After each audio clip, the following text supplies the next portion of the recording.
Hello বন্ধুরা, আজকে আমরা পাওয়ার পয়েন্টে স্মার্ট আর্ট এবং চার্টের ব্যবহার দেখব। তাহলে চলুন, প্রথমে আমরা পাওয়ার পয়েন্টের ইনসার্ট মেনু থেকে স্মার্ট আর্ট চার্টের ব্যবহার দেখব। স্মার্ট আর্ট এবং চার্টের ব্যবহার।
এরপর স্মার্ট আর্ট থেকে আমরা যে কোনো তথ্য সংগ্রহ করতে পারি।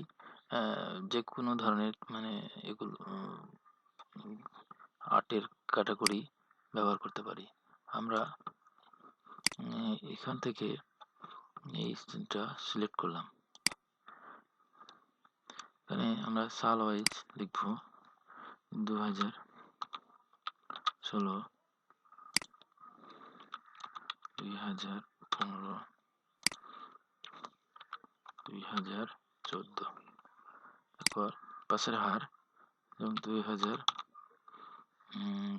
100%, তারপরে 90%, তারপরে 80%। বাকিগুলো আমরা ডিলিট করে দিব, যেহেতু আমাদের এগুলো প্রয়োজন নেই। অন্য কোনো কাজের জন্য ব্যবহার হলে আপনারা ব্যবহার করবেন, সেটা অবশ্যই ব্যবহার করতে হবে। সেটা বিবেচিত হবে আপনার প্রয়োজন অনুসারে। এখানে আমরা এগুলো বিভিন্ন কালার ইফেক্ট দিতে পারি আপনার প্রয়োজন মতো, অর্থাৎ আপনার পছন্দ মতো এখান থেকে, অথবা অন্য কোনো জায়গায় যেমন ফিল কালার দিয়েও আমরা চেঞ্জ করে ফেলতে পারি। যেমন শেপ কালার একটা দিলে হয়, অথবা আমরা যদি মনে করি যে না, শুধু এটুকু জিনিস এটুকু দেবো ফিল কালার, তাহলে দেওয়া যেতে পারে। আপনারা যেভাবে দিবেন সেটাই হবে।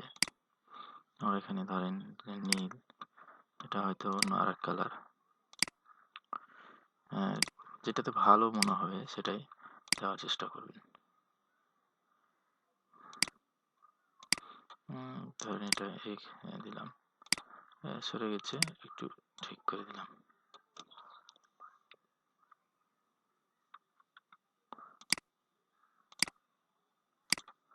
হ্যাঁ, হয়ে গেছে।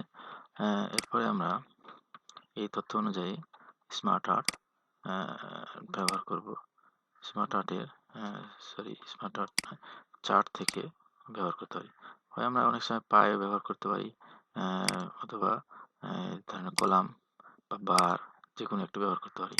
আমরা পাই চিত্র এবং কলাম দুটোই আমরা দেখাবো। তবে পাই কীভাবে ব্যবহার করা যায়,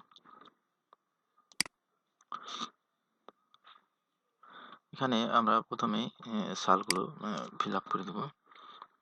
2016,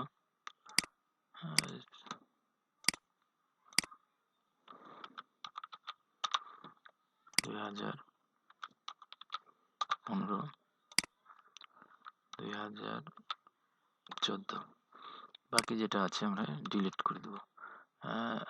তারপরে এটা আমার দরকার নাই, এটা আমরা ডিলিট করে দিলাম। পরের আমাদের অবশ্যই এখানে যেটা পাসের হার 100%, পরে 90%, তারপরে 80%। ওকে করব, এবং এখানে আমরা নাম দিব, যেটা আসলে কিসের কাজ করছি। আমরা কাজটা করছি পরীক্ষার চিত্র, পরীক্ষার পরীক্ষার ফলাফল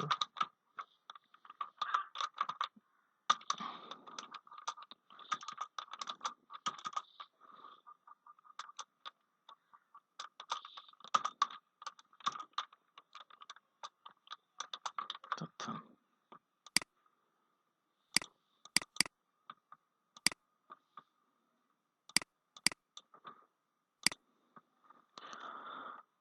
হয়ে গেছে। এখন আমরা এটাকে প্রয়োজন অনুসারে ছোট বা বড় করে নেব, যেমন যেটা ভালো লাগবে। এটা আমরা একটু সরাই দিলাম, তোমরা এখানে দিলাম। এটা দেব পরীক্ষার পাসের হার।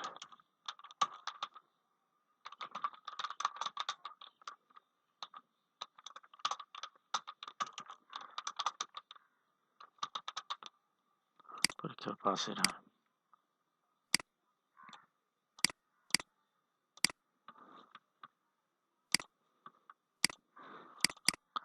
আপনারা এখান থেকে বিভিন্ন ধরনের কালার ইফেক্ট দিতে পারেন, এগুলো ব্যবহার করবেন, ইচ্ছা মতো দেখবেন কিভাবে কোনটা কি করা যেতে পারে।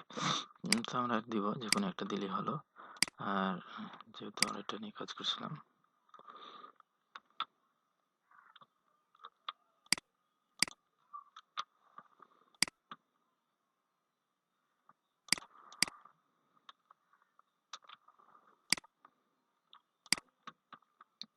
এরপর আমরা আবার চার্ট কিভাবে ব্যবহার করতে এটাও একটু দেখব। কলাম আকারে আমরা এটা দিব, ওকে বাটন করব।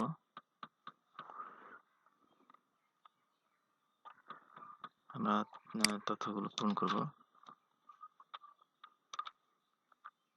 2016, 2015, আর 14। এই তথ্য আমরা ডিলিট, এখানে আমাদের অবশ্য সবগুলো দরকার নেই, এখানে আমি এটাও ডিলিট করব। ডিলিট করব। পাসের হার 100%,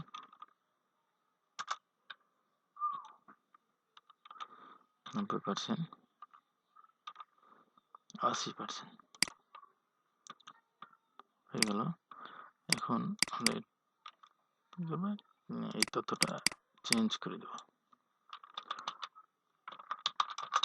পরীক্ষার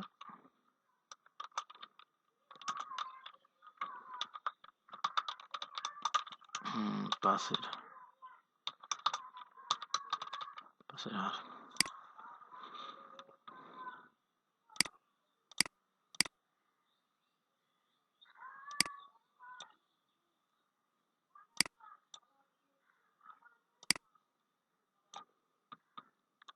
ব্যাস হয়ে গেল। একই ফলাফল আপনি এটাও ব্যবহার করতে পারেন, এটাও ব্যবহার করতে পারেন। আপনাদের আমার টিউটোরিয়াল দেখার জন্য আপনাদের অনেক ধন্যবাদ। আমার পরবর্তী টিউটোরিয়াল দেখার জন্য আমার চ্যানেল সাবস্ক্রাইব করবেন। আশা করি আপনাদের সাথে থাকব। ধন্যবাদ।